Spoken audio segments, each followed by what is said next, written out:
আসসালামু আলাইকুম ওয়া রাহমাতুল্লাহি ওয়া বারাকাতুহু। বিসমিল্লাহির রহমানির রহিম। আলহামদুলিল্লাহি রাব্বিল আলামিন ওয়াল আকিবাতু লিল মুত্তাকিন ওয়াসসালাতু ওয়াসসালামু আলা সাইয়্যিদিল আমবিয়াই ওয়াল মুরসালিন ওয়া আলা আলিহি ওয়া সাহবিহি আজমাইন। আশহাদু আন লা ইলাহা ইল্লাল্লাহু ওয়াহদাহু লা শারীকা লাহু ওয়া আশহাদু আন্না মুহাম্মাদান আবদুহু ওয়া রাসূলুহু। আম্মা বা'দ। রব্বি ইশরাহ লি সাদরি ওয়া ইয়াসসির লি আমরি ওয়াহলুল উকদাতাম মিন লিসানি ইয়াফকাহু কাওলি। রব্বি জিদনি ইলমা।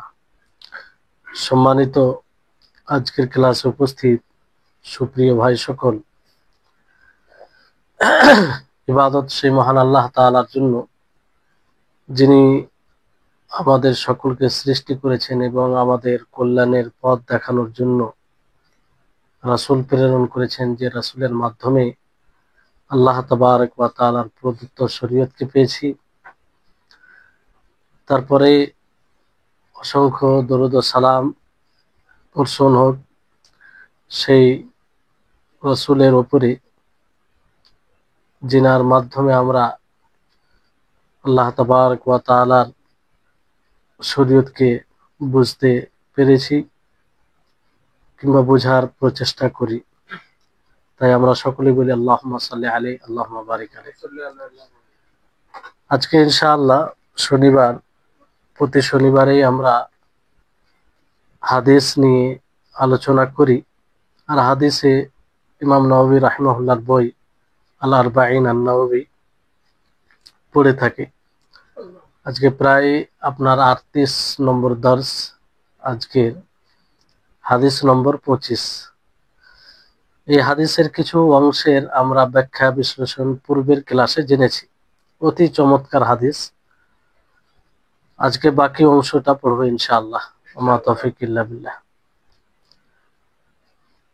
আমরা এতটুকু জানতে পেরেছিলাম, হাদিসটা হচ্ছে এটাই যে কিছু মানুষ, কিছু সাহাবা আল্লাহ নবীকে এসে বলেন যে, হে আল্লাহর রাসূল, যারা বিত্তশালী, যারা ধনী, তারা নেকির দিক দিয়ে এগিয়ে যাচ্ছে, কারণ তারা আমাদের মতো সালাত আদায় করে, সিয়াম সাধনা করে, কিন্তু তাদের কাছে অতিরিক্ত মাল, অর্থ থাকার কারণে তারা সাদকা করে, যেটা আমরা করতে পারি না। তখন আল্লাহ নবী বলেন, আওয়ালাইসা কাদ জাআলাল্লাহু লাকুম মা তাসাদদাকুনা বিহি। আমি আল্লাহ তাআলা কি তোমাদের জন্য এমন আমল রাখেনি যে আমল দ্বারা তোমরা সাদকা করবে, যে আমল দ্বারা সাদকা করবে। তারপর আল্লাহ নবী বললেন, ইন্না বিকুল্লি তাসবিহাতিন সাদাকা, যে প্রত্যেক সুবহানাল্লাহ এটি সাদাকা, প্রত্যেক আল্লাহু আকবার বলা এটি সাদাকা, আলহামদুলিল্লাহ বলা এটি সাদাকা, লা ইলাহা ইল্লাল্লাহ পাঠ করা এটি সাদাকা। এই পর্যন্ত আমরা পড়েছিলাম ব্যাখ্যা সহ, তাই না? তারপরে আপনার বিষয় তারপরে আল্লাহ নবী বলেছেন, ওয়া আমরুম বিল মারুফ সাদাকা ওয়া নাহিউন আন মুনকারিন সাদাকা, যে ভালো কাজের আদেশ করা এটিও সাদাকা। আপনি যদি কাউকে বলেন যে মিথ্যা বলতে হয় না, না সত্য কথা বলতে হয়, কোনো ভালো আমলের দিকে গাইড করেন, তাহলে এটি কি হবে? সাদাকা। সামান্য, এগুলো হালকা আমল, পরিশ্রম কম কিন্তু নেকি বেশি। ওয়া নাহিউন আন মুনকারিন সাদাকা, কোনো মানুষকে যদি আপনি বাধা দেন মুনকার কাজ থেকে, শরীয়ত বিরোধী কাজ থেকে, তাহলে এটাও কি হবে? সাদাকা। এখানে একটা বিষয় মনে রাখতে হবে যে ভালো কাজের আদেশ ও মন্দ কাজের নিষেধ, এটা নিজের জায়গায় একটি গুরুত্বপূর্ণ বিধান, বুঝতে পারলেন? আর এই কাজটি এমন একটি কাজ যে কাজের জন্য আল্লাহ তাবারক ওয়া তাআলা শ্রেষ্ঠত্ব দান করেছেন। কুনতুম খায়রা উম্মাতিন উখরিজাত লিন-নাস তা'মুরুনা বিল মারুফ ওয়া তানহাউনা আনিল মুনকার, যে তোমরা সর্বশ্রেষ্ঠ উম্মত। কেন? তোমরা মানুষকে ভালো কাজের আদেশ করো এবং মন্দ কাজ থেকে নিষেধ করো। এই কাজটা একটি গুরুত্বপূর্ণ। তার উপরে আল্লাহ নবী বলছেন যে আমরু বিল মারুফ সাদাকা, মানে কোনো মানুষকে ভালো কথা বলা, ভালো কাজের আদেশ দেওয়া, এটাও একটা সাদাকা, এটাও একটা কি সাদাকা। এখানে বিষয়টি হচ্ছে যে আল্লাহ নবীর হাদিসে আপনি যত মানে গভীর ভাবে চিন্তা করবেন ততই এর থেকে আপনার বড় উপকার অর্থ বের হবে। এখানে আল্লাহ নবী মুহাম্মদ সাল্লাল্লাহু আলাইহি সাল্লাম আমর বলেছেন, মানে এটাকে নাকেরা আলিফ লাম ছাড়া নাকেরা ভাবে ব্যবহার করেছেন। আল আমর একটা হয়, একটা আমর। তো আমর শুধু যখন ব্যবহার হবে তা ব্যাপকতার অর্থ দেয়, অতিরিক্ত, মানে আম। তো যে কোনো ভালো কাজ, এখানে বলতে যে কোনো হুকম, যে কোনো হুকম। আর মারুফ এটাকে আলিফ লাম সহ ব্যবহার করা হয়েছে। কি সহ? আলিফ লাম। আলিফ লাম সহ যখন ব্যবহার করা হবে কোন কালেমাকে, তখন তার অর্থ সীমিত হবে। কি হবে? সীমিত হবে। কারণ মারুফ এটা সীমিত, আমরা জানি, পরিচিত, এটা কোরআন হাদিস দ্বারা যেটা প্রমাণিত হয়। ভালো কাজ, ভালো কাজ যেগুলো কোরআন হাদিস দ্বারা প্রমাণিত হয়, ভালো কাজ আমাদের আবেগের ফলে হয় না, আমাদের মন বললে সেটা ভালো কাজ হয় না। যেমনটা আমরা অনেক কিছুকে ভালো কাজ মনে করি, অথচ সেটা ধ্বংসাত্মক আমল, তাই না? অনেক বিদআত আছে, খোরাফাত আছে, সেগুলোকে কি মনে করে মানুষ, এত সুন্দর আমল। হ্যাঁ, যেমন বড় মাজমাতে দোয়া হলে কি বলে, এতগুলো লোক আছে, এতে পাপীও আছে, সৎও আছে, কারো তো দোয়া আল্লাহ কবুল করবে। এই যে মানে মানুষের মন এটা বলে, তার আবেগ বলে, মন বলে। কিন্তু সে যদি একটু চিন্তা করে কোরআন হাদিসের ভিত্তিতে, যে আল্লাহ নবীর জামানায় সাহাবাদের সমাবেশ লাখ পর্যন্ত হয়েছে, তাই না? তো সেই সমাবেশে সাহাবীরা ছিলেন, এদের চাইতে আর নেক কেউ আছে? তা আল্লাহ নবী তো সেদিন চাইলে সম্মিলিত ভাবে বড় মোনাজাত শুরু করতেন, যে এতগুলো লোক একত্রিত হয়েছি, কারো না কারো দোয়া আল্লাহ কবুল করবেন। আর আল্লাহ নবী নিজেই তো সবচেয়ে তাকওয়াশীল, তাই না? তো আসলে শরীয়ত দ্বারা ভাবতে গেলে এগুলো স্পষ্ট হয়ে যায় বিষয়, কিন্তু আবেগ দ্বারা যখন আমরা যুক্তি দ্বারা জিনিসকে নিতে আরম্ভ করব, তখন কিন্তু এর বিপরীত ফল আসবে, বুঝতে পারলেন? তো মারুফ কি হবে? এটা দলিল দ্বারা প্রমাণিত হবে, কোরআন হাদিসের ভিত্তিতে যেটা সৎ কাজ সেটা সৎ হবে। কোরআন হাদিস অনুযায়ী যদি সৎ কাজ না হয়, তাহলে সেটা সৎ বলে গণ্য হবে না। কারণ দেখবেন অমুসলিমরা অনেকেই সময় বলে যে কিছু মুহূর্তে গান বাজনা এটা ভালো কাজ তাদের নিকটে, তো এটা কি ভালো? ভালো নয়। এরকম অনেক বিষয় আছে, যেমন বিভিন্ন বিদাত, বিদাত মানে যারা করে তাদের নিকটে এটি ভালো, এমন ভালো যে তারা সেটাকে ইবাদত মনে করে, অথচ শরীয়ত বিরোধী কাজ, যার কোনো স্থান নেই ইসলামে, বুঝতে পারলেন? তারপরে নবী করিম মুহাম্মদ সাল্লাল্লাহু আলাইহি সাল্লাম নাহিউন আম মুনকার বলেছেন। নাহি এটাও নাকের আলিফ লাম ছাড়া ব্যবহার হয়েছে, মুনকার শব্দ আলিফ লাম ছাড়া ব্যবহার হয়েছে। কারণ শরীয়ত বিরোধী কাজ অনেক, শরীয়ত বিরোধী কাজ অনেক, এটা সীমিত নয়। যত সময় পরিবর্তন হয়, সময়ের পরিবর্তনে মুনকার শরীয়ত বিরোধী কাজ বৃদ্ধি পায়।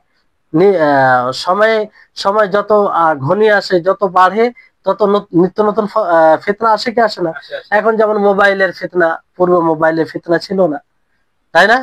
এখন মানুষের হাতের মুঠোয় সবকিছু, ইচ্ছা করলে একটু আঙুল ইদুক ইদুক করলে সবকিছু পাই, তাই না? পূর্বে এটা ছিল না। তো যত সময় বাড়ছে তত ফিতনা বাড়ছে। তো মুনকার শরীয়ত বিরোধী কাজের অভাব নেই, অসংখ্য মুনকার শরীয়ত বিরোধী কাজ।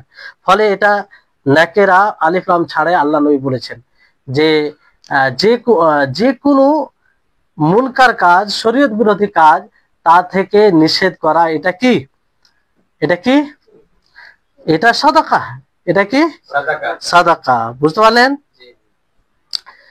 আর এই দুটি, ভালো কাজের আদেশ ও মন্দ কাজের নিষেধ, এই দুটি সাদাকা অন্যের উপরে। কার উপরে? অন্যের উপরে। এর পূর্বে যেগুলো সুবহানাল্লাহ, আল্লাহু আকবার, লা ইলাহা ইল্লাল্লাহ, আলহামদুলিল্লাহ বলা, এগুলো সাদাকা ছিল। এটা নিজের নফসের উপরে। কার উপরে? নিজের নফসের। আপনি সুবহানাল্লাহ বললেন, আলহামদুলিল্লাহ বললেন, তো নিজের নফসের উপরে সাদাকা করলেন, নিজের নফসকে আপনি উপকৃত করলেন। কিন্তু আমর বিল মারুফ ওয়া নাহি আনিল মুনকার, এটা করে আপনি অন্যের উপরে সাদাকা করেন। অন্যের উপরে কি করেন? সাদাকা করেন। কারণ আপনি কাউকে ভালো কাজের আদেশ করবেন তো অন্যরা উপকৃত হবে, মন্দ কাজ থেকে বাধা দিবেন তো অন্যরা উপকৃত হবে, সাথে সাথে আপনি উপকৃত হন, কিন্তু বিশেষভাবে অন্যরা এতে উপকৃত হয়। এবার এখানে একটা গুরুত্বপূর্ণ বিষয়, এগুলো খুব দরকারি বিষয়, বুঝতে পারলেন? ভালোভাবে শুনেন যে মারুফের জন্য আপনি যে মানুষকে সৎ কাজের আদেশ করবেন এর জন্য দুটি শর্ত আছে। সৎ কাজের আদেশ সকলকেই করতে হবে না, কাউকে শুধু আলেমরা করবে, শুধু আলেম করবে যারা মাদ্রাসায় পড়ে, যারা দিনী কাজ তারা এমনি লোক করতে, সবাইকে করতে হবে। তো এর শর্ত জানতে হবে না কখন আপনি করবেন। তো প্রথম শর্ত হচ্ছে যে আপনি যে সৎ কাজের আদেশ করবেন সেটা আগে জানবেন যে এটা সৎ কাজ, এটা নিশ্চিত ভাবে জানবে যে এটা সৎ কাজ। যদি আপনার জানা না থাকে তাহলে ওই কথার আদেশ দিতে পারেন না, বুঝলেন? আগে আপনি নিশ্চিত ভাবে জানবেন যে এটা সৎ কাজ, এটা মারুফ কাজ, যে বিষয় থেকে আপনি অজ্ঞ, যে বিষয়ের ব্যাপার আপনার জ্ঞান নেই, সেটার হক মানুষকে আপনি দিতে পারেন না, বুঝতে পারলেন? দ্বিতীয় শর্ত হচ্ছে যে আপনি যখন কোনো কাউকে মারুফের কাজ করতে বলবেন, ভালো কাজ করতে বলবেন, তো আপনি এই হিসাবে যখন কাউকে বলতে যাবেন যে সে করেনি, তো ওই ক্ষেত্রে আপনাকে আগে জানতে হবে যে সে আসলে করেনি, আসলে করেছে কি করেনি, আসলে করেছে কি করেনি, এই বিষয়টা আপনাকে নিশ্চিত হতে হবে, তাহলে আপনি মানা করতে পারেন, বুঝতে পারলেন? যেমন ধরুন আপনাদেরকে উদাহরণ দিই যে আপনি রুমে এলেন, ঠিক আছে, রুমে এসে দেখছেন কেউ বসে আছে, তো আপনি সরাসরি তাকে বলবেন না যে নামাজ কেন পড়েনি, আগে জানবেন যে আসলে সে নামাজ পড়েছে, হতে পারে নামাজ পড়ে আপনার আগে চলে এসেছে, তো সরাসরি যদি আপনি বলেন নামাজ কেন পড়েনি, তো সে আঘাত পাবে, সে কি পাবে? আঘাত পাবে। আগে আপনি নিশ্চিত ভাবে জানবেন, অন্য কৌশলে আপনি জানতে পারেন যে নামাজ পড়ে এত তাড়াতাড়ি চলে এসেছে, তো সে হয়তো বলবে যে নামাজ পড়তে যাওয়া হয়নি, একটা কৌশল আছে, তাই না? তখন আপনি হয়তো তাকে বুঝালেন যে নামাজ ছেড়ে দিলে তার পরিণাম কি, তার গুনহা কি হবে, এইভাবে তাকে বুঝালেন। কিন্তু সরাসরি যখন বলবেন, যাকেই বলা হোক না কেন সে আঘাত পাবে, সে মনে করবে যে আমার ব্যাপারে ধারণাই তার কি যে আমি নামাজ পড়ি, অথচ সে নামাজ পড়েছে। তো এই হচ্ছে একটা, যেমন আল্লাহ নবী থেকে এরকম প্রমাণিত আছে যে এক ব্যক্তি জুমার দিনে মসজিদে প্রবেশ করে। কোথায় প্রবেশ করে? মসজিদে প্রবেশ করে। নবী সাল্লাল্লাহু আলাইহি ওয়াসাল্লাম খুতবা দিচ্ছিলেন, তো ওই ব্যক্তি এসে বসে যায়, ওই ব্যক্তি এসে বসে যায়। তো আল্লাহ নবী বললেন, আসল্লাইতা, তুমি কি নামাজ পড়েছো? মানে যে তাহিয়াতুল মসজিদ 2 রাকাত পড়া হয়, সেই 2 রাকাত সম্পর্কে আল্লাহ নবী বলে যে আসল্লাইতা, তুমি কি নামাজ পড়েছো? তো সেই ব্যক্তি কি বললো, না আমি নামাজ পড়িনি, তাহিয়াতুল মসজিদ 2 রাকাত পড়িনি।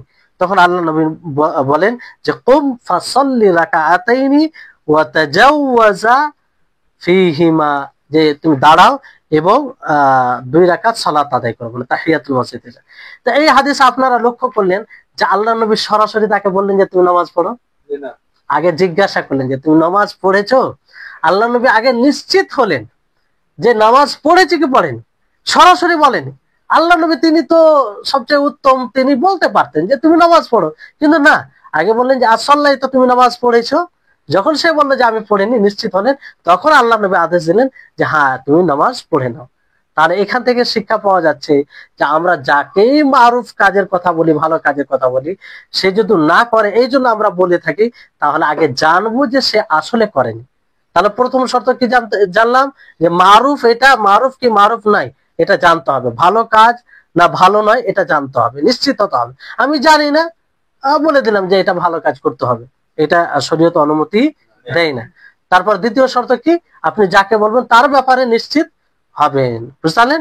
একজন মোবাইল দেখছে, আপনি জানেন না যে কি দেখছে, তাকে বলেন এই কি দেখছো, অশ্লীল ভিডিও দেখছো কিংবা এই দেখছো, আপনি সঠিকভাবে জানেন, এইভাবে তাকে বলে ফেললেন, তাহলে এটা কি হবে? এটা ঠিক হবে না, এটা ঠিক হবে না, আল্লাহ নবীর পদ্ধতি বিরোধী আমল, বুঝলেন? তারপরে আপনার মুনকার থেকে যে বাধা দিবেন, এটা তো মারুফ ভালো কাজের আদেশ দিবেন, সেক্ষেত্রে দুটি শর্ত আপনাদেরকে বললাম।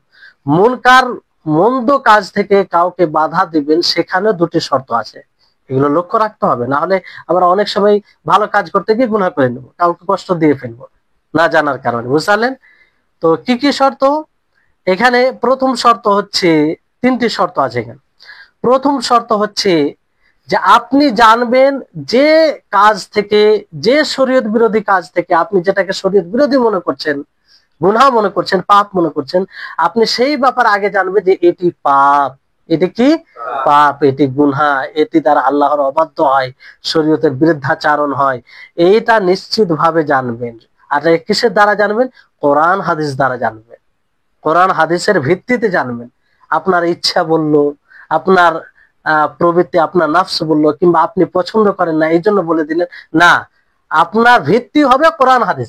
কোরআন হাদিসে সেটিকে পাপ বলা হয়েছে, ফলে এটা পাপ, ফলে এটা আল্লাহর বিরুদ্ধাচরণ, ফলে এটা শরীয়তের বিরুদ্ধাচরণ। এই মানে আবেগের দ্বারাতে নয়, আবেগের দ্বারাতে নয়। অনেকে ভালো লাগে না, এটা করতে হয় না, না করতে হয় না, কিসের ক্ষেত্রে, কিসের খাতিরে আপনি বলছেন? তো এটা জানতে হবে, নিশ্চিত হতে হবে। বুঝতে পারলেন? তারপরে দ্বিতীয় শর্ত হচ্ছে যে আপনি যাকে আপনি সম্বোধন করবে, যে মুনকারে মানে ঘটিয়েছে আর কি, শরীয়ত বিরোধী কাজ করেছে, পাপ করেছে, তার ব্যাপারে জানবেন যে সে আসলে এই মুনকার কাজটি করেছে কি করেনি, শরীয়ত বিরোধী কাজ করেছে কি করেনি, মারুফের মতো করেছে কি করেনি, আপনি নিশ্চিত হবেন। তারপর তাকে আপনি উপদেশ দিবেন, তাকে বলবেন যে এটি করতে হয় না, এটা করলে পাপ হবে, আল্লাহ তাআলা অসন্তুষ্ট হবে, এর পরিণাম এই, জাহান্নাম আছে, তাকে উপদেশ দিবেন। এটা নিশ্চিতভাবে জানার পর। বুঝতে পারলেন? তাহলে জানতে হবে। যেমন আপনাদেরকে উদাহরণ দিই, যে ধরেন রমজান মাসে আপনি বের হলেন, রমজান মাসে বের হলেন, একজন ব্যক্তিকে দেখছেন দাঁড়িয়ে আছে, 5 ওয়াক্ত সালাত আদায় করে, দোকানে চা খেতে দেখছেন, আপনি তাকে বলবেন এই রমজান মাসে কেন চা খাচ্ছ, এইভাবে বলবেন না। সেখানে আপনাকে নিশ্চিত হতে হবে সে ওই ব্যক্তির মধ্যে হতে পারে যাদের উপর আল্লাহ তাআলা ওই সময় ছাড় দিয়েছেন, সে মুসাফির হতে পারে, তাই না? তো দূর থেকে কেউ এসেছে, দাড়ি ছেড়ে আছে, চা খেতে দেখছেন, তো মুসাফিরের উপর রমজান মাসের রোজা ওই সময় ফরজ, পরবর্তীতে কাজা করবে, ওই সময় ফরজ তো নয়, তাই না? কিংবা সেই এমন ব্যক্তি হতে পারে যে মানে যে যে অবস্থা আল্লাহ তাআলা ছাড় দিয়েছেন তাদের মধ্যে হতে পারে। তো আপনাকে জানতে হবে আগে যে আসলে সে ব্যক্তি চা তো পান করছে কিংবা আর কিছু খাচ্ছে, তো ও সে রোজা ভঙ্গ করে খাচ্ছে, রোজা ভঙ্গ বলতে ফরজ হয়ে আছে তারপরেও ভঙ্গ করছে, না সে ছাড় যাদেরকে দিয়েছে তাদের মধ্যে আছে, এটা জানার পরে বলবেন। কারণ জানতে গিয়ে তার বিপরীত হতে পারে, তাই না? হতে পারে যাদেরকে ছাড় দিয়েছেন আল্লাহ তাআলা তাদের মধ্যে সে হতে পারে। বুঝতে পারছেন কথা? তো এই এই হচ্ছে বিষয়। তো এরকম উদাহরণ অনেক আছে। তারপরে তৃতীয় যেটা শর্ত, সেটা হচ্ছে আপনি যে মুনকার থেকে মানুষকে বাধা দিতে যাবেন, এগুলো নীতিগত কথা, খুব গুরুত্বপূর্ণ। যে মুনকার শরীয়ত বিরোধী থেকে মানুষকে বাধা দিবেন সেটা যেন দূর হয়ে যায়, সেটা যেন দূর হয়ে যায়। আপনি যাকে বাধা দিবেন সেটা যেন দূর হয়ে যায়। যেমন ধরেন কেউ গালি দিচ্ছে, কি দিচ্ছে, গালি দিচ্ছে, বুঝলেন? তো গালি দেওয়ার খাতিরে আপনি যদি বুঝতে পারেন যে আমি এতে থেকে তাকে বাধা দিই, সে গালি দেওয়া ছেড়ে দিবে, গালি দেওয়া ছেড়ে দিবে, তাহলে আপনি বাধা দিবেন, তাকে কি করবেন, বাধা দিবেন। আর যদি আপনি বুঝতে পারেন যে না, তাকে যদি আমি নিষেধ করি সে আরো বেশি গালি দিবে, আরো বেশি গালি দিবে, এরকম লোক আছে কিনা আপনি নিশ্চিত ভাবে জানেন, আশঙ্কা মানে 90% আপনি এরকম আশঙ্কা করছেন, তো ওই মুহূর্তে আপনি বিরত থাকবেন, ওই মুহূর্তে কি থাকবেন, বিরত থাকবেন। বুঝতে পারলেন? কারণ ওই সময় আরো বড় পাপ সে করবে আপনার কারণে, তো ওই সময় আপনি বিরত থাকবেন, ওই সময় মানে ইনকার নিষেধ করতে হবে না। যদি তার চেয়ে বড় আরো পাপ করতে মানে করে এই কারণে, তাহলে আপনি বিরত থাকবেন, তাহলে আপনি কি থাকবেন, বিরত। হ্যাঁ, যদি কমে যায়, যেমন ধরেন একজন কাউকে গালি দিচ্ছে, কাউকে মারছে, আপনার বাধা দেওয়ার কারণে হয়তো তার উপরে তাকে কম মারবে, তাকে কম মারবে, মানে আগের তুলনায় একটু হালকা হয়ে যাবে, তাহলে ওই সময় আপনি বাধা দিবেন, ওই সময়ও কি দিবেন, বাধা দিবেন। যখন বেশি হয়ে যাবে তখন বাধা দিবেন না। বুঝতে পারলেন? অনেক সময় আছে না যে একজন মদ খেয়ে আছে, বুঝতে পারলেন, মদ খেয়ে এসেছে, সে হয়তো কাউকে গালি দিচ্ছে কিংবা কাউকে মারছে, তো ওই সময় যদি আপনি তাকে বাধা দেন, মানে আপনার তো হাত দিয়ে শক্তি নেই, ধরেন হাত দিয়ে শক্তি থাকলে তো আপনি ওটা করবেন, কিংবা হাত দিয়ে শক্তি থাকলেও তো আপনি জানেন যে এর চাইতে বড় কিছু ক্ষতি হয়ে যেতে পারে, তার হাতে অস্ত্র থাকতে পারে, হ্যাঁ, কিংবা সে মেরে দিতে পারে। তো এই সময়ে আপনি কি করবেন, যেহেতু যেটা এখন করছে তার চেয়ে বড় পাপ করতে পারে, সে সে কি করতে পারে, বড় পাপ করতে। তো এই খাতিরে আপনি তাকে কিছু বলবেন না, তাকে কিছু বলবেন না। আমরা সাধারণত কি জানি যে ভুল করছে মানে নিষেধ করতে হবে, তাই না? শরীয়ত বিরোধী কাজ করছে মানে নিষেধ করতে হবে, এটাই সাধারণ মানুষ জানে। তো এরকমটা বিষয় নয়, বুঝতে পারলেন? তাহলে তিনটি শর্ত মুনকার থেকে নিষেধ করার ক্ষেত্রে তিনটি শর্ত বুঝতে পারলেন। প্রথম হচ্ছে আপনি মুনকারকে মুনকার বলে জানবেন কোরআন হাদিস দ্বারা, শরীয়ত বিরোধী এটা কাজ, এটা কোরআন হাদিস দ্বারা জানবেন। দ্বিতীয় শর্ত হচ্ছে যে সে ব্যক্তি আসলে কি শরীয়ত বিরোধী কাজ করেছে যেটা থেকে আপনি নিষেধ করেছেন, এই ব্যাপারে নিশ্চিত হবেন, এই ব্যাপারে নিশ্চিত হবেন। তৃতীয় শর্ত হচ্ছে যে আপনার বাধা দেওয়াতে সেই মুনকার শরীয়ত বিরোধী কাজ যেন দূর হয়ে যায়। কি হয়ে যায়? দূর হয়ে যায়, বুঝতে পারলেন? এবার এই মুনকারের ভিতরে আরেক কয়েকটি গুরুত্বপূর্ণ বিষয় আছে, সেটা আমাদের জানা দরকার। যে এই হিসাবে যদি দেখা যায় তাহলে মুনকার কিংবা শরীয়ত বিরোধী কাজ থেকে বাধা দিতে গিয়ে কয়েকটি প্রকার রয়েছে, কয়েকটি প্রকার রয়েছে। প্রথম প্রকার হচ্ছে, প্রথম পর্যায় হচ্ছে যে আপনি মুনকার থেকে বাধা দিতে যাচ্ছেন, তো বাধা দিতে গিয়ে সেটা পুরো নিশ্চিহ্ন হয়ে যাচ্ছে, বুঝতে পারলেন? কাউকে বাধা দিচ্ছেন, কোনো পাপ করছে, আপনার বাধা দেওয়াতে সে পুরোটা ছেড়ে দিবে, মানে আর পাপ কাজটা পাওয়া যাবে না, এটা একটা পর্যায়। তো এই সময় আপনাকে বাধা দেওয়া আপনার উপরে জরুরি হয়ে যাবে। কি হয়ে যাবে? জরুরি হয়ে যাবে। দ্বিতীয় অবস্থা, দ্বিতীয় পর্যায় হচ্ছে যে আপনি যদি বাধা দিতে যান তো পুরোটা তো যাবে না, কিন্তু হালকা হয়ে যাবে। কি হয়ে যাবে? হালকা হয়ে যাবে। এই সময় আপনাকে বাধা দেওয়া জরুরি, বাধা দেওয়া কি জরুরি। তৃতীয় পর্যায় হচ্ছে যে আপনি যে মুনকার থেকে, যে শরীয়ত বিরোধী কাজ থেকে, যে পাপ থেকে তাকে নিষেধ করবেন, আপনার সামনে যে করছে সেটা নিষেধ করতে গিয়ে যদি ওই রকমই আর একটা মুনকার চলে আসে আপনার বাধা দেওয়ার কারণে, মানে একটা পাপ করছে, সেই পাপ থেকে নিষেধ দেওয়ার কারণে আর একটা পাপ ওই সমতুল্য করে, তো ওই সময় আপনাকে স্থির হয়ে যেতে হবে, মানে আপনাকে ভাবতে হবে। কি করতে হবে? ভাবতে হবে যে এর পরিবর্তে যেটা আর একটা সমতুল্য করবে, তো এটার ক্ষতি সামাজিক ভাবে কতটা, এটা ভাবনা চিন্তা করতে হবে। বুঝতে পারলেন? চতুর্থ পর্যায় হচ্ছে যে আপনি যাকে গুনাহ থেকে নিষেধ করতে যাচ্ছেন, মুনকারের বিরোধিতা করতে যাচ্ছেন, সেটা করতে গিয়ে যেই মুনকারটা করছে, যে পাপটা করছে, তার চেয়ে আরো বড় পাপ করতে পারে, আরো বড় পাপ করতে পারে। তো এই সময় আপনাকে আপনার উপরে বাধা দেওয়া হারাম। কি দেওয়া হারাম? বাধা দেওয়া হারাম। এই সময় আপনি তাকে কিছু বলতে পারেন না, আপনি চুপ থাকবেন। কি থাকবেন? চুপ থাকবেন, কারণ আপনার বাধা আরো বড় পাপ করবে। এর উদাহরণ আসবে ইনশাআল্লাহ। তো এই হচ্ছে বিষয়টা। চারটি পর্যায়ে বুঝতে পারলেন। একটা হচ্ছে যে যে কাজ থেকে আপনি নিষেধ করবেন মুনকার থেকে, শরীয়ত বিরোধী, সেটা নিশ্চিহ্ন হয়ে যাবে আপনার বাধা দেওয়ার কারণে, সেখানে আপনার উপরে জরুরি হয়ে যাবে। কি হয়ে যাবে? জরুরি হয়ে যাবে। দ্বিতীয় হচ্ছে যে পুরোটা তো যাবে না, কিন্তু হালকা হয়ে যাবে। কি হয়ে যাবে? হালকা, সেখানেও জরুরি হবে আপনার জন্য বাধা দেওয়া। তৃতীয় অবস্থা হচ্ছে যে তার মতনই আর একটা পাপ করতে পারে, পুরোপুরি যাবে না, তার মতনই আর একটা পাপ করতে পারে। ওই সময় আপনি দেখবেন যে যেটা পরবর্তীতে করবে বাধা দেওয়ার কারণে, সেটা যদি সামাজিক অন্য দিক দিয়ে একটু ক্ষতি কম থাকে কোনো দিক দিয়ে, তাহলে হয়তো করতে পারেন, না হলে ছেড়ে দিবেন।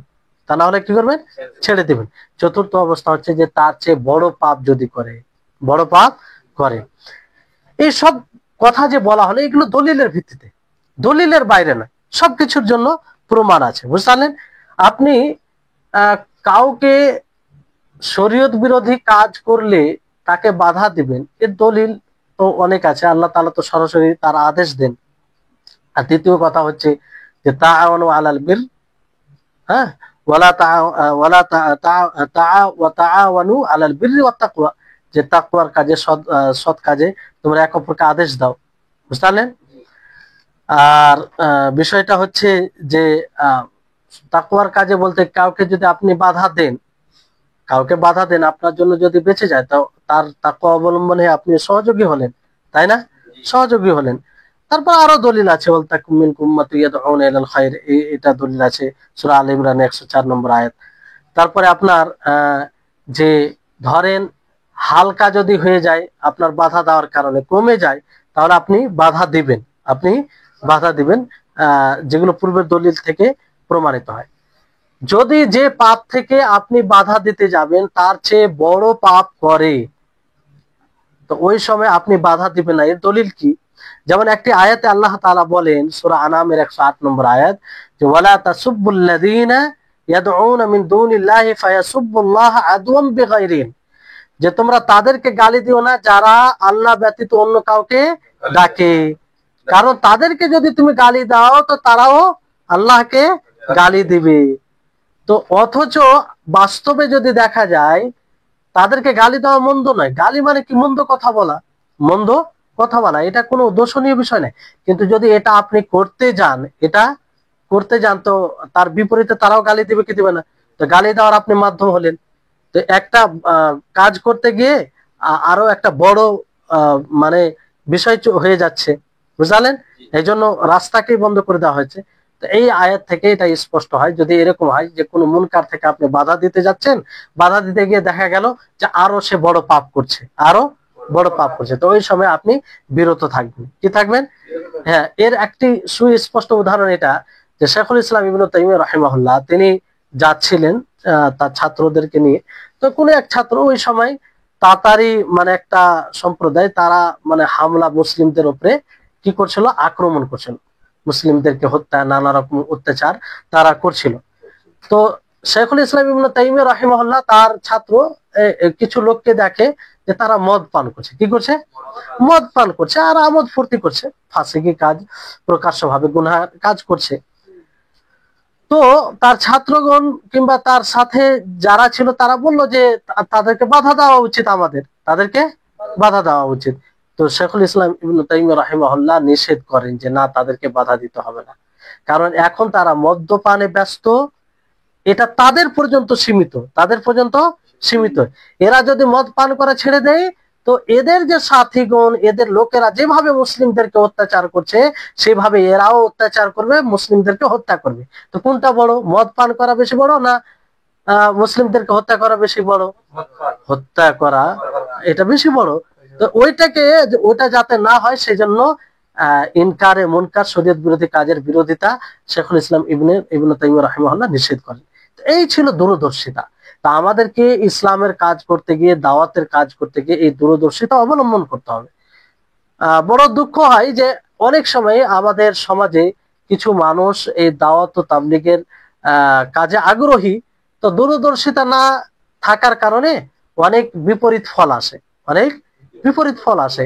কার সাথে কিভাবে কথা বলতে হবে, কোথাও ইনকারে মুনকার করতে গিয়ে তার আরো বিষাক্ত পরিবেশ তৈরি করে দেয়, কিংবা আরো বড় ফাসাদ সৃষ্টি হয়ে যায় তাদের কারণে, হিকমা না থাকার কারণে, এইসব বিষয় না বুঝার কারণে। বুঝলেন? তাহলে এই হচ্ছে বিষয়। এরপরে তাহলে এই বিষয়টি স্পষ্ট আপনাদের নিকটে। তারপরে নবী করিম মুহাম্মদ সাল্লাল্লাহু আলাইহি ওয়াসাল্লাম হাদিসে কি বলেন?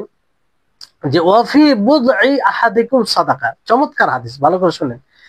যে তোমাদের স্ত্রীদের সাথে যে জেমা করবে, সঙ্গম করবে, এটাও সাদাকা। এটা কি? সাদাকা। বুজ বলা হয় মানে লজ্জা স্থানকে, মানে এটা ওই অর্থ দ্বারা ইঙ্গিত, মানে একটা অংশকে বলা হয় বুজ। এটা কি বলা হয়? অংশকে। আর এই বুজ বলে লজ্জা স্থানকে বোঝানো হয়েছে। কি কাকে? লজ্জা স্থানকে কিংবা জেমাকে, সঙ্গম করা স্বামী স্ত্রী, এটাকে বোঝানো হয়েছে। বুঝতে পারলেন? তো যাই হোক, এইগুলো মানে কারণ অন্য রিওয়ায়াতে এইভাবে এসেছে যে ফি ফারজিহি, ফি নিকাহিহি, ফি আকদি নিকাহিহি, তো এইভাবে শব্দগুলো এসেছে। তো এখানে দেখেন কি চমৎকার একটা হাদিস, কি চমৎকার কথা, যে কেউ যদি স্ত্রীর সাথে সঙ্গম করে, স্ত্রীর সাথে জেমা করে, তাহলে সেটাও সাদাকা। সেটাও কি? সাদাকা। তো সাহাবায়ে কেরাম আশ্চর্য হয়ে বলেন যে ইয়া রাসূলুল্লাহি আতানি আহাদুনা শাহওয়াতাহু ওয়া ইয়াকুনু লাহু ফিহা আজরুন, যে হে আল্লাহর রাসূল, আমাদের মধ্যে কেউ নিজের ইচ্ছাকে পূর্ণ করবে, আর এতে সে আজর পাবে, নেকি পাবে, সে তো উপভোগ করবে। এখানে তো কোনো কারণ, স্বাভাবিক আমরা নেকি কখন পাই? যখন কোনো কাজ কষ্টের করি, তাই না? সালাত পড়ি, সিয়াম করি, মানুষের সহযোগিতা করি, তখন আমরা নেকি পাই। এখানে তো কিছু করা লাগে না, মানে নিজের আমোদ, নিজের মানে উপভোগের বিষয়, কোনো এর বিষয় না। তারপর আল্লাহ নবী সাল্লাল্লাহু আলাইহি ওয়াসাল্লাম কি বলছেন যে এতে নেকি পাবে, এতে সাদাকা, এটা সাদাকা, সাদাকা মানে কি, তার মানে নেকি পাবে। তো এই প্রশ্ন সাহাবায়ে কেরাম, আসলে এটা অভিযোগ ছিল না তাদের, অভিযোগ ছিল না যে এটা কেমন করে, অভিযোগের প্রশ্ন নাই। এটা কিসের প্রশ্ন, যে স্বাভাবিক যে আমরা যে কাজে ক্লান্ত হয়, যে কাজে কষ্ট হয়, সে তাতে আমরা নেকি পাই। তো এটা তো কষ্ট ক্লান্তির কোনো ব্যাপার না, নিজের উপভোগে এটা করে, বুঝতে পারলেন। তো এটা আসলে শিক্ষার জন্য তাদের প্রশ্ন ছিল, শিক্ষার জন্য, জানার জন্য এটা প্রশ্ন ছিল যে এটা কেমন করে, এটা কেমন করে, বুঝতে পারলেন। তো এই হচ্ছে বিষয়। তারপরে এখানে আরেকটি বিষয় আমরা শিক্ষা নিতে পারি এখান থেকে, যে প্রশ্ন করা এটি একটা ভালো কাজ, প্রশ্ন করা ভালো কাজ। দেখেন সাহাবায়ে কেরাম সাথে সাথে প্রশ্ন করলেন কি করলেন না, এরকম একটা কথা বললেন তো চুপ ছিলেন ওনারা না, প্রশ্ন করলেন যে এটা কেমন করে, মানে কি করে, মানে জানতে চাইলেন বিষয়টি। তো এখান থেকে স্পষ্ট কি হয় যে আমাদেরকে প্রশ্ন করতে হবে, যে আলেম এর কাছে আমরা থাকি না কেন, সংশয় হলে, কোনো জিনিস বোঝার অসুবিধা হলে প্রশ্ন করতে হবে। নিজের ভিতরে চাপা দিয়ে রাখলে হবে না, চাপা দিয়ে রাখা এটা না সাহাবীর পদ্ধতি, না নবী করিম মুহাম্মদ সাল্লাল্লাহু আলাইহি ওয়াসাল্লাম এরকম আদর্শ দিয়েছেন। জিজ্ঞাসা করতে হবে যে এটা কেমন করে, আপনি মানে উদার দিল খুলে মানে জিজ্ঞাসা করতে পারেন, বুঝতে পারলেন। এটা শিক্ষা এই হাদিস থেকে আমরা পাচ্ছি, কারণ তারা প্রশ্ন করলেন। প্রশ্ন করার পরে আল্লাহর নবী কিভাবে উত্তর দিন, আর উত্তর দিচ্ছে তো কিভাবে উত্তর দিলেন। এখান থেকে যাদেরকে প্রশ্ন করা হবে তাদেরও শিক্ষণীয় বিষয় আছে, যে তাদেরকে উদার চিত্তে, খুশি মনে, আনন্দিত হয়ে এর উত্তর দেওয়া উচিত। এর কি করা উচিত, উত্তর দেওয়া উচিত। এরকমটা নয় যে রাগ করবে কিংবা একটু মানে অসন্তুষ্ট ভাব প্রকাশ করবে, এরকমটা যেন না হয়, এরকমটা যেন, যেমন অনেক আলেমের মাধ্যমে হয়ে থাকে। অনেকে হয়তো না বুঝার কারণে, দূরদর্শিতা না থাকার কারণে, অনেকে হয়তো সময় অবস্থা ওইরকম করে, কিন্তু এটা যদি হয় তাহলে সমস্যা নেই, মানুষের মেজাজ সবসময় একরকম থাকে না। কিন্তু প্রত্যেকটা আলেমকে এই মানে এই বৈশিষ্ট্য কিংবা এই গুণে গুণান্বিত হওয়া উচিত, যে যখনই মানুষ প্রশ্ন করবে, তার যদি প্রশ্নের সৎ নিয়ত থাকে, সততা থাকে, ভালো উদ্দেশ্যে প্রশ্ন করে, তো তার সুস্থভাবে ভালোভাবে উত্তর দেওয়া উচিত। কি দেওয়া উচিত, ভালোভাবে উত্তর দেওয়া উচিত, বুঝতে পারলেন।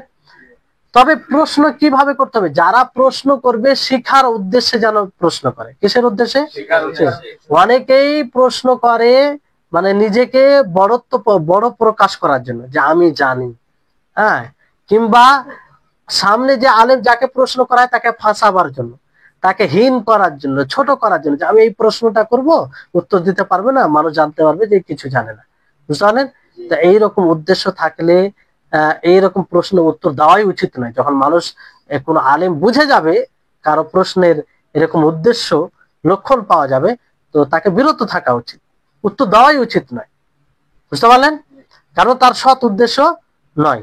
তো আমরা আদবের সাথে প্রশ্ন করতে পারি। কিসের সাথে, আদবের সাথে, যে নৈতিকতা অবলম্বন করে, সম্মান দিয়ে, শ্রদ্ধার সাথে। এরকমটা নয় যে আপনি যেমন ধরেন কোনো আলেম পড়াতে গিয়ে কোনো একটা মিস্টেক হয়েছে, সেটা মিস্টেক হওয়ার কারণে আপনি বুঝতে পারছেন না, কিংবা আপনাকে জিনিসটা বিপরীত মনে হচ্ছে, তো আপনি কিভাবে বলতে পারেন যে সম্মানিত শেখ, এই বিষয়টা আমি বুঝতে পারলাম না, মানে এইরকমটা আপনি বললেন। তো হতে পারে আপনি বলার পরে সে তার বিবেক মানে সঠিকটার দিকে ফিরে আসতে পারে, বুঝতে পারলেন। তো এটা একটা সম্মানের সাথে। আর যদি বলে শেখ আপনি এটা বললেন, এটা তো আমি জানি অমুক আলেম বলেছে, এটা তো ঠিক নয়, তাহলে এটা কি, এটা বেয়াদবি, একটা শিষ্টাচার বিরোধী এটা, বুঝতে পারলেন। ওই সময় আপনাকে সম্মানের সহিত বলতে হবে যে এটা বললেন, আমি বুঝতে পারলাম না, কি বিষয়টি আর একটু ভালো করে বলবেন, হ্যাঁ, কিংবা আমি এটা শুনেছি কারো নাম না নিয়ে, হ্যাঁ, কারো কথাকে মার করে এটা বলা উচিত নয়, বুঝতে পারলেন। কিংবা আপনি অমুক ক্লাসে এইভাবে বলেছেন, আজকে এইভাবে বলছেন, একটু মানে রূঢ়তা অবলম্বন করে, হ্যাঁ, কর্কশ ভাষী হয়ে, এগুলো অসম্মানজনক, বুঝতে পারলেন। এগুলো, কারণ এটা মনে রাখবেন, আলেম বলতে আলেমদেরকে সম্মান করা মানে আম্বিয়াদের সম্মান করা, কারণ আম্বিয়াদের মিশন, আম্বিয়াদের কাজ কারা করছে? আলেম ওলামাগণ করছে। এগুলো বুঝতে হবে, এগুলো শিক্ষা তারবিয়ত, মানে এগুলো ভাবতে হবে। মানে আলেমের সম্মান করতে মানে কি সকলে এতে, মানে একটা আলেম বলবে যে তাকে সম্মান করতে হবে না তা নয়। আলেম ওলামা যে বলবে, আরো তো উপরে আলেম আছে, তো যারা এই কাজ করে তাদেরকে শ্রদ্ধার দৃষ্টিতে, তাদেরকে সম্মান দিয়ে কথা বলতে হবে। আম্বিয়া এখন তো বেঁচে নেই, তা আম্বিয়াকে আমরা ভালোবাসি, আম্বিয়ার সম্মান করি নবীদের, তার লক্ষণ হবে এটা যে যারা তাদের এখন মিশনে কাজ করে যাচ্ছে, চালিয়ে যাচ্ছে, তাদেরকে সম্মান করা, তাদেরকে সম্মান করা। তো যাক, বিষয়টি যেটা বলতে চাচ্ছিলাম যে সম্মানের সহিত আমরা প্রশ্ন করতে পারি। তারপরে আল্লাহ নবী দেখেন কি সুন্দর কথা বললেন যে আরাআইতুম লাউ ওয়াদাআহা ফি হারামিন আকানা আলাইহি বিজর। আচ্ছা বলো তো দেখি, তোমরা কি মত রাখো, কেউ যদি নিজের ইচ্ছা বাসনাকে পূর্ণ করে কিসের পথে? হারাম পথে। কোন পথে? হারাম পথে। তাহলে কি এতে গুনাহ হবে না? এতে গুনাহ হবে না? আল্লাহ নবী প্রশ্ন আকারে দেখেন বলছেন, তো এর উত্তর নিশ্চিত ভাবে এটাই যে গুনাহ হবে। আল্লাহ নবী কারণ এটা নিশ্চিত, এই জন্য আর কিছু না বলে আগে বলছেন ফাকাযালিকা ইযা ওয়াযাআহা ফিল হালালি কানা লাহু আজরুন। অনুরূপ ভাবে কেউ যদি এটাকে হালাল পথে, মানে হালাল পথ দিয়ে মানে এটাকে পূর্ণ করে, তাহলে যেমন হারাম পথে গুনাহ আছে, হালাল পথে কি আছে? নেকি আছে। নবী করিম মুহাম্মদ সাল্লাল্লাহু আলাইহি ওয়াসাল্লাম কি সুন্দর ভাবে তাকে বুঝিয়ে দিলেন, উদাহরণ দিয়ে খুব সুন্দর করে বুঝিয়ে দিলেন। বুঝতে পারলেন? তাহলে এই হচ্ছে বিষয়। এখানে শাহওয়া বলতে আপনার মানে জিমা, সঙ্গম, এটাকে বোঝানো হয়েছে। যেমন হাদিসে বলা হয়েছে না যে ইয়াদাউ তাআমাহু ওয়া শারাবাহু ওয়া শাহওয়াতাহু। একজন সাইম সে খাবারকে ছেড়ে দেয়, পানীয় জিনিসকে ছেড়ে দেয়, আর কাকে ছেড়ে দেয়? শাহওয়াতকে, মানে যৌন ইচ্ছা, এটাকে মানে যে মানুষের মধ্যে একটা চাহিদা আছে সেটা পূর্ণ করা, এটাকে শাহওয়া বলা হয়। বুঝতে পেরেছেন? এখানে দেখেন একটি বিষয়, লক্ষণীয় বিষয়, সেটা হচ্ছে যে আল্লাহ নবী মুহাম্মদ সাল্লাল্লাহু আলাইহি ওয়াসাল্লাম হারাম বলার সময় আম ভাবে বলেছেন, মানে আলিফ লাম ছাড়া হারাম। তো কেন বলেছেন? কারণ হারাম পথ অনেক, হারাম পথ অনেক। মানুষ যে নিজের শাহওয়াতকে, নিজের চাহিদাকে মিটাবে, এই মিটাবার অনেক পথ রয়েছে, অনেক পথ রয়েছে, আর সবগুলো হারাম। সবগুলো কি? হারাম। দুটি পথ ছাড়া, এক হচ্ছে স্ত্রী, দ্বিতীয় হচ্ছে দাসী যদি থাকে, মানে মিল্কে আমিন, এটা যদি থাকে, যেহেতু বর্তমান সময় নেই, পূর্বে ছিল, মানে দাসী রাখতো না, পূর্বে এটা ছিল যুদ্ধের ময়দানে যে মহিলাগুলো পাওয়া যেত, কেউ স্বাধীন করে দিত, আর কেউ স্বাধীন করতো না, নিজের জন্য রেখে যেত। এটা মূলত ইসলাম এটা বানায়নি, এটা আগে থেকে চলে আসছে। ইসলাম এসে এটাকে শেষ করেছে, ইসলাম এসে তাদেরকে তাদের অধিকার দিয়েছে। এটা অনেকে এইগুলো শুনে তখন ভাবে যে ইসলামের সিস্টেম নয়, বরং এটা আগে থেকে এটাকে সম্পত্তি মনে করতো মানুষ। দাসী রাখা, তাদেরকে নিজের মতো ব্যবহার করা, তাদের উপরে জুলুম করা, অন্যায় করা, তাদেরকে মানে বস্তুর মতো ব্যবহার করা, এটা মানুষের রীতি ছিল। এটা ইসলাম এসে তাদেরকে অধিকার দেয়, তাদের উপরে জুলুম করতে বাধা দেয় এবং তাদেরকে স্বাধীন করার প্রতি উদ্বুদ্ধ করে। তো এই ইসলাম এটা শেষ করেছে। বুঝতে পারলেন? শেষ করেছে মানে তাদের যেটা অধিকার সেটা দিয়েছে। তো এই দুটি পথ ছাড়া যে কোনো পথে কেউ যদি নিজের ইচ্ছাকে পূর্ণ করে, নিজের ইচ্ছা বলতে সেই যে একটা চাহিদা, পুরুষত্বের কিংবা মহিলাদের যে চাহিদা আছে, তাহলে সেটা কি হবে? হারাম হবে। তাহলে যে কোনো পথ দ্বারা, যেমন ধরেন যে গোপনীয় ভাবে যেগুলো হারাম কাজ করা হয়, কেউ ধরেন যুব সমাজে যেটা বড় অসুখ, সেটা হচ্ছে যে মুষ্টির দ্বারাতে, কিংবা আর অন্য কিছু অশ্লীল ভিডিও দেখে, কিংবা বেশি ভাবনা চিন্তা করে, খুব গভীর ভাবে কোনো অশ্লীল জিনিস দেখে ভাবনা চিন্তা করে নিজের ইচ্ছাকে, ওই চাহিদাকে পূর্ণ করে, বীর্যকে বের করে, তো এগুলো সব হারাম পথ। এগুলো কি? সব হারাম পথ। তো যে কোনো পথে করুক না কেন এটা হারাম। তো এই পথে যদি করে তো এটা কি হবে? গুনাহ হবে। কি হবে? গুনাহ হবে। তো এর বিপরীত যদি কেউ হালাল পথে করে, স্ত্রীর মাধ্যমে করে, স্ত্রীর মাধ্যমে, তাহলে এতে নেকি আছে, এতে কি আছে, নেকি আছে। বুঝতে পারলেন? তাহলে এই হচ্ছে বিষয়। তারপরে এখানে দেখেন স্ত্রীগণ আর যে দাসী হবে তারা ছাড়া সবগুলো পথ কি হারাম। এর দলিল আছে, যেমন আল্লাহ তাবারক ওয়া তাআলা কোরআনুল কারীমে বলেন যে আল্লাযীনা হুম লিফুরুজিহিম হাফিজুন, যে যারা নিজের লজ্জা স্থানের হেফাজত করে। বুঝলেন? ইল্লা আলা আজওয়াজিহিম, হ্যাঁ তাদের স্ত্রী ছাড়া এবং তাদের যে অধিপত্যে মেয়ে রয়েছে মানে দাসী যাদেরকে বলা হয় তাদেরকে ছাড়া। বুঝলেন? তারপরে আল্লাহ তাআলা শেষে আয়াতে বলেছেন যে ফামান ইবতাগা ওয়ারা যালিকা ফাউলাইকা হুমুল আদুন, এই দুটি পথ ছাড়া যে পথ দ্বারাই সে নিজের ইচ্ছাকে পূর্ণ করবে তারা জালিম, তারা গুনাহগার, তারা পাপী, তারা শরীয়তের বিরুদ্ধাচারণকারী। বুঝতে পারলেন? যতগুলো পথ আছে কোনো হালালের সুযোগ নেই, মানে এই দুটি পথ ছাড়া, এই দুটি পথ ছাড়া সবগুলো হারাম। এক কথাই উত্তর, সবগুলোর উত্তর পেয়ে যাবেন এখানে।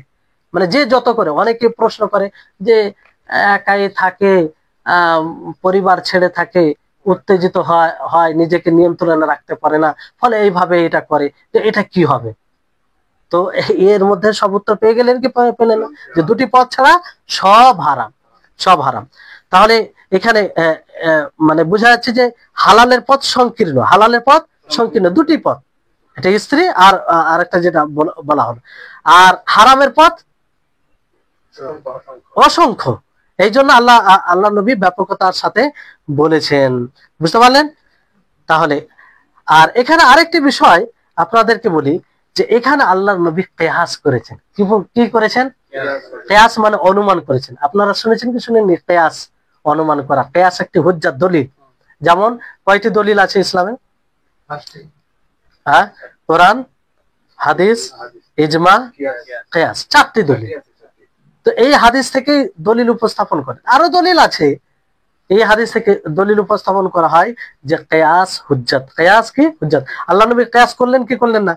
এটা কিয়াস আকস বলা হয়, মানে বিপরীত ভাবে অনুমান করা। আল্লাহ নবী দেখেন কিভাবে করছেন, যে কোন ব্যক্তি যদি হারাম পথে এটাকে করে তাহলে কি হবে? গুনাহ হবে কি হবে না? তো তার বিপরীত যদি হালাল পথে করে তাহলে কি হবে? নেকি হবে। হালাল পথে করলে কি হবে? নেকি হবে। তো এটা কিয়াস নয়। তো এটা যদি মানে অবৈধ হতো তা আল্লাহ নবী এইভাবে কিয়াস করতেন, অনুমান করতেন? করতেন না। তো কিয়াসে আকস বলা হয়, এটা বিপরীত কিয়াস। তো যেটা ইল্লা মানে কারণ বশত যেটা কিয়াস করা হয়। কারণ বশত মানে কি? যেমন মাদক দ্রব্য জিনিস, নেশা জাতীয়, তাতে ইল্লাত কি? কারণ কি? মানে নেশা, কি? নেশা। তো ওই নেশা যাতেই পাওয়া যাবে সেটা কি হবে? হারাম হবে। সেটা কি হবে? হারাম হবে। তো এটা হচ্ছে কিয়াসে ইল্লা বলা হয়। কারণ মানে কারণের উপর ভিত্তি করে, যে এই কারণটা এখানেও পাওয়া যাচ্ছে, তো ওই কারণটা যদি অন্য জায়গায় পাওয়া যায় তো সেটাও হারাম হবে, সেটাও হারাম হবে। বুঝতে পারলেন? তো এই হচ্ছে ভাষা। তো এখান থেকে এটা স্পষ্ট হয় যে কিয়াস দলিল। কিয়াস কি? হ্যাঁ, দলিল।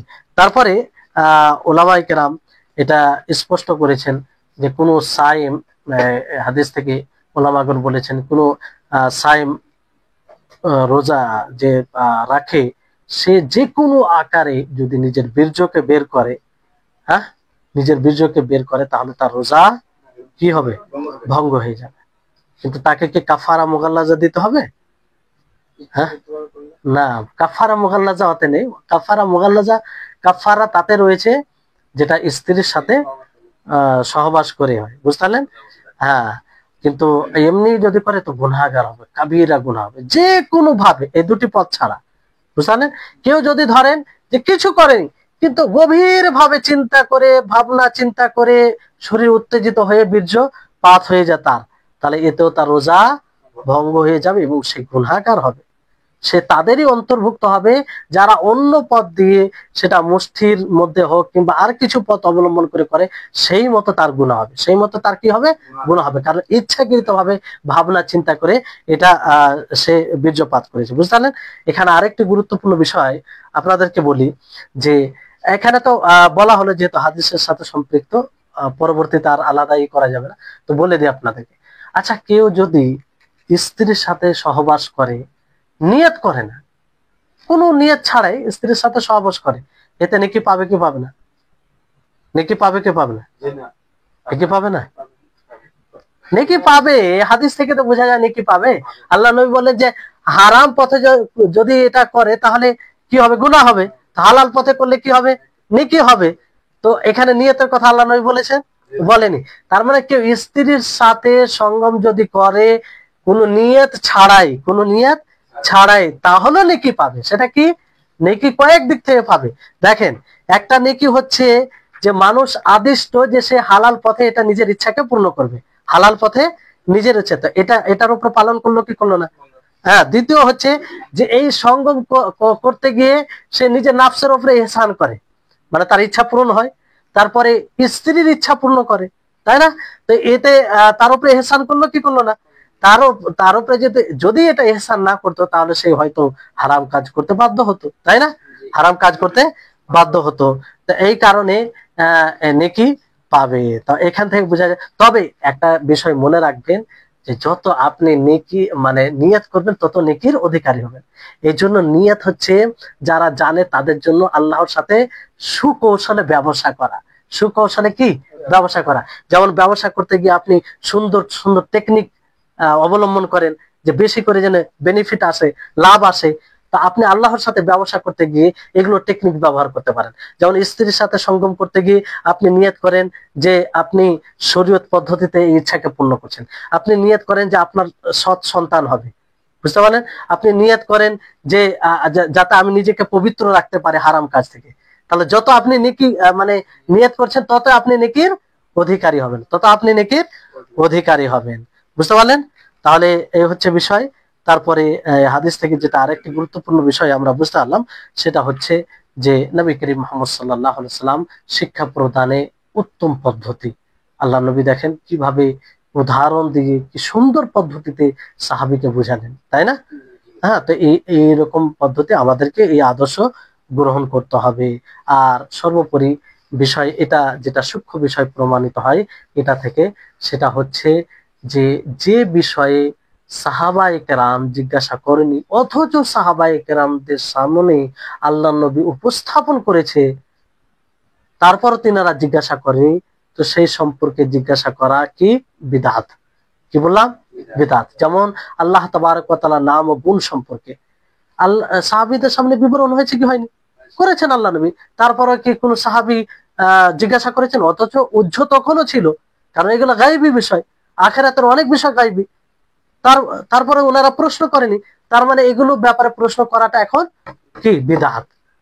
তখনও প্রশ্ন করার সুযোগ ছিল, সুযোগ মানে কারণ ছিল, তারপরও করেনি, মানে এগুলো প্রশ্ন করা যাবে না, ঈমান নিয়ে আসতে হবে।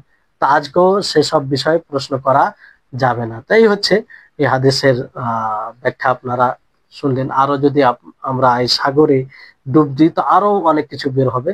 যাই হোক, আল্লাহ তাবারক ওয়া তাআলার নিকটে আমরা দোয়া করি আল্লাহ যেন আমাদের সকলকে নবী করিম মুহাম্মদ সাল্লাল্লাহু আলাইহি সাল্লামকে, নবী সাল্লাল্লাহু আলাইহি সাল্লামের বাণীকে বুঝার এবং সেটা নিজের জীবনে বাস্তবায়ন করার তৌফিক দান করেন। ওয়া আখির দাওয়ানা আলহামদুলিল্লাহি রাব্বিল আলামিন। আসসালামু আলাইকুম ওয়া রাহমাতুল্লাহি ওয়া বারাকাতুহু।